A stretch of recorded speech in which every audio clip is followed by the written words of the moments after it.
picture this. It's early morning in Medina.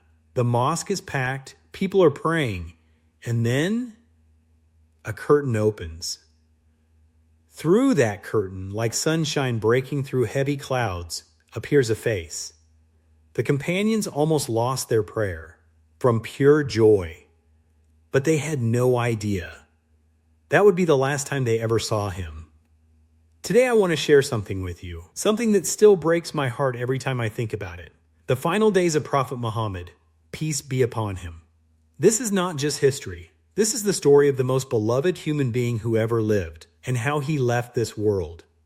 Every single Ramadan, without fail, the Angel Jibreel would come to the Prophet, peace be upon him, and together they would go through the entire Quran, one full revision from beginning to end. That was the routine every single year. But in the 10th year, something different happened. Jibreel came. They finished the Quran. And then Jibreel came again. Twice. The Prophet, peace be upon him, noticed. He said nothing out loud, but inside he understood. The heavens were being extra careful, making sure every single word was perfectly delivered and perfectly preserved. And in that moment, quietly, privately, he realized his time in this world was coming to a close. Think about that for a second. He carried that knowledge, and in that moment, quietly, privately, he realized his time in this world was coming to a close. Think about that for a second. He carried that knowledge, and he still smiled at his companions, still led prayers, still helped people with their problems. That is the kind of man we are talking about. He started giving hints, gently, quietly. He sent his companion Mu'adh ibn Jabal to Yemen, and as they walked together, he gave him advice after advice. And near the end of that walk, he said something that stopped Mu'adh in his tracks. He said, "Perhaps you will not see me after this." Mu'adh wept. He could barely speak. But he didn't argue. He didn't beg. He said, "The order of the Prophet has come. I will go." Then came the announcement, the Prophet, peace be upon him, is going for Hajj this year. 100,000 Muslims flooded into Medina, people who had never seen the Prophet in their lives. This was their one chance. And during that Hajj, standing in the valley of Arafah, he gave a speech. He said, "Your blood is sacred. Your wealth is sacred. Your honor is sacred. Just like this day, just like this land." He canceled all old blood debts, starting with his own families. He canceled all interest, starting with his own uncles. He said, "Take care of your women, hold on to the Quran, and you will never go astray." Then he looked up at the sky and said, "O Allah, be my witness. I have delivered the message." And right at that moment, the final verse came down. "This day I have completed your religion for you." Umar ibn al-Khattab, one of the strongest men alive, heard that verse and broke down crying. He said, "There is nothing after completion except loss." He understood. After the Hajj, the Prophet, peace be upon him, returned to Medina. One night he visited the graveyard of Baqi and made a long prayer for the people buried there. A prayer that felt like a farewell for the dead and for the living too.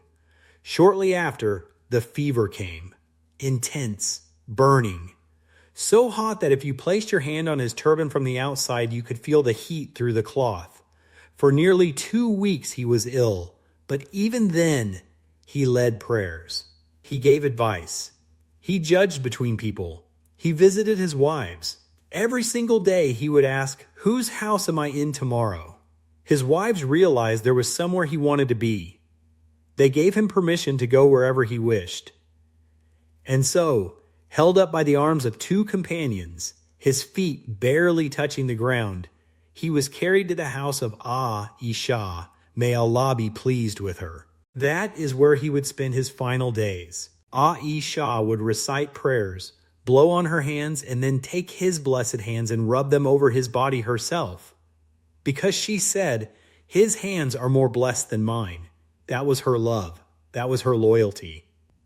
5 days before the end on a Thursday, he gathered whatever strength he had left. They poured water over him.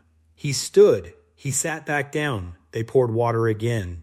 And somehow, he made his way to the mosque one final time. He sat at the front and said, "Do not make my grave a place of worship." That is my final warning to you. Even in his last days, he was still protecting his people from going astray. Then he said, "If I have ever wronged anyone, come forward now.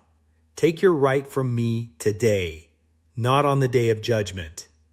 Today." One man stood up and said, "You owe me 3 silver coins." The Prophet, peace be upon him, did not hesitate. He said, "Pay him." And the man was paid.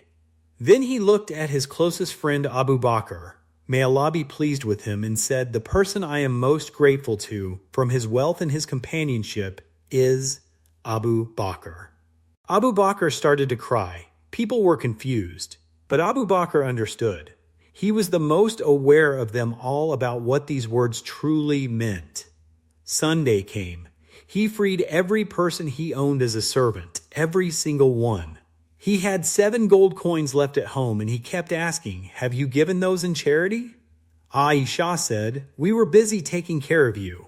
He said, "How will I face Allah with 7 coins still sitting in my house? Give them away, all of them." That night, Aisha did not even have money to buy oil for the lamp. She borrowed it from a neighbor.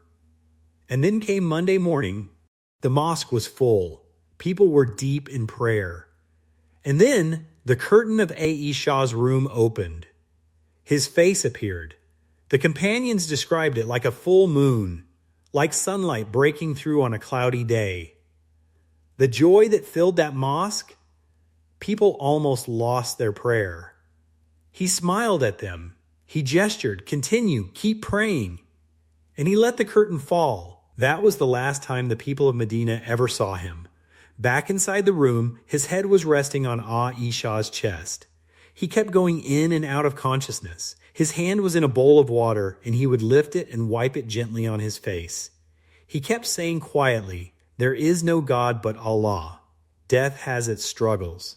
His daughter Fatima came in. He whispered something in her ear, and she burst into tears. Then he whispered again, and she smiled through her tears. Later, she told people what he said. He said, "Jibreel recited the Quran to me twice this year. I think my time is near, and you will be the first of my family to join me." Then he said, "Are you not happy to be the queen of the women of paradise?" So she smiled. Then someone walked in carrying a small tooth cleaning stick. The Prophet, peace be upon him, looked at it. He just looked at it with longing. Aisha saw his eyes and she understood immediately.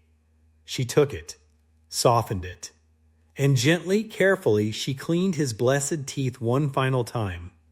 He raised his eyes toward the ceiling. His lips moved softly, with the highest companions, with those Allah has blessed. And then his hand, the one resting in the bowl of water, went still.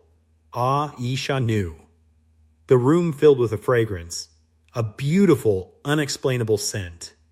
Salama placed her hand on his chest and lifted it, and said the scent stayed on her hand for days. That is how angels receive a righteous soul, wrapped in perfumed cloth from the sky. When the news spread, Umar ibn al-Khattab could not accept it. He said, "He has not left us.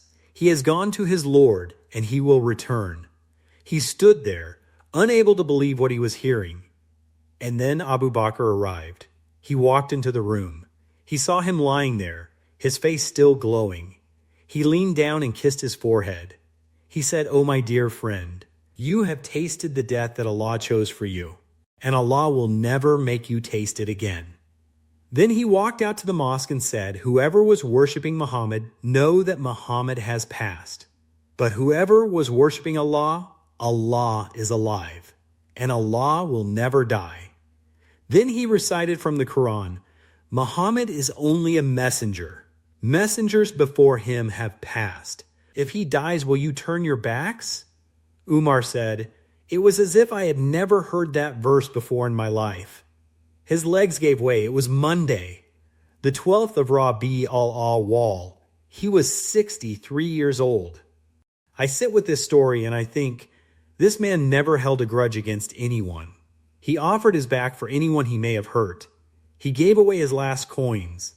He cleaned his teeth before returning to Allah, and he left this world not chasing it, but choosing Allah over everything. 1400 years later, his name is still called out 5 times a day in every corner of this world. Ash-hadu anna Muhammadan Rasulullah. That is not history. That is a living miracle. We ask Allah that since we missed his company in this life, he does not take it from us in the next. That on the hardest day, the day of judgment, we see him standing there calling us toward him. If this story moved you even a little, share it with someone. Until next time, Assalamu alaikum.